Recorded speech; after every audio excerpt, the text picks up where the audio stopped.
Work? Yes. For me? Maurice Skellern was quite capable of ringing Charles simply to crow about the fabulous contract one of his other clients had just netted. Of course for you, Charles. What is it? It's a television. Wonderful. Directed by Tibor Pinkas. Even better. Tibor Pinkas was one of the legendary television directors. Having escaped from Budapest when the Soviet tanks moved in 1956, he had quickly risen through the ranks of British television drama. He had directed a play for ABC's Armchair Theatre before joining the BBC and working on the Wednesday Play, a series which transmuted in 1970 into the Play for Today strand.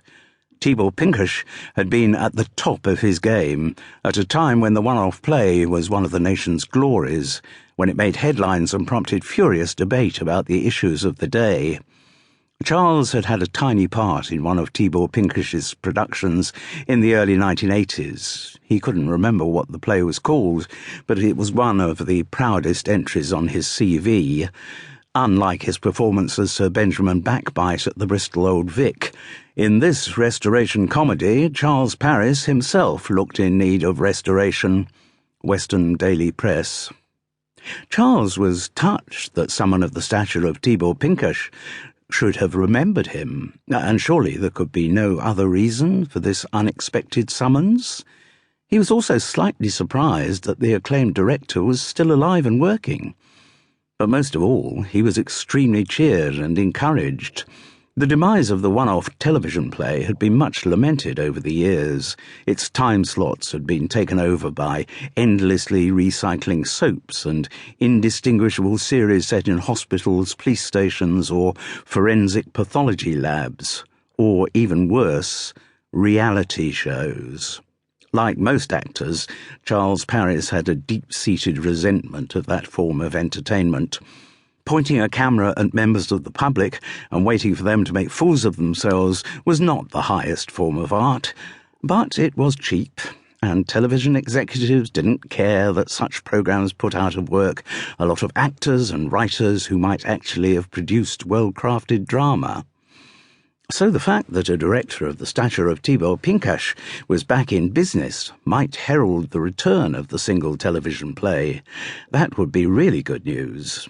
What is it? Asked Charles. What's what? Asked Maurice. The play, the part Tibor Pinkas is offering me.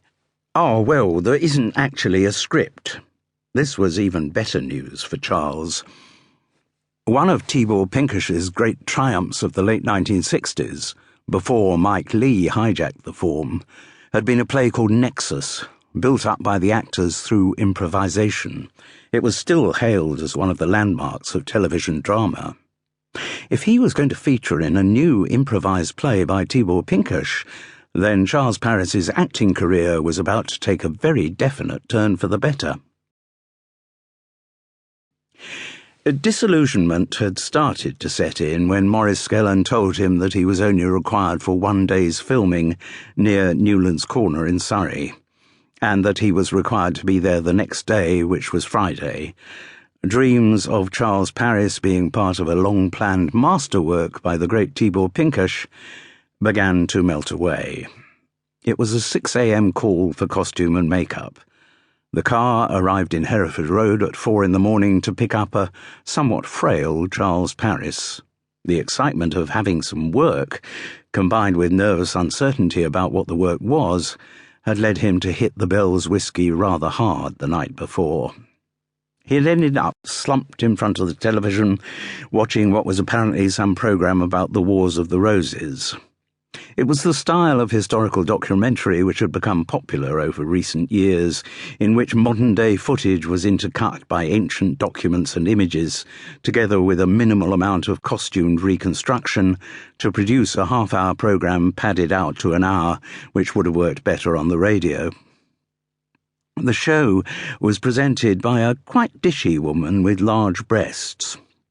Charles had read somewhere that she was a professor of something at some university and a feminist historian. She had written a book on changing attitudes to menstruation through the centuries called The Bleeding Obvious, and appeared on Newsnight whenever a feminist guru was needed to pontificate.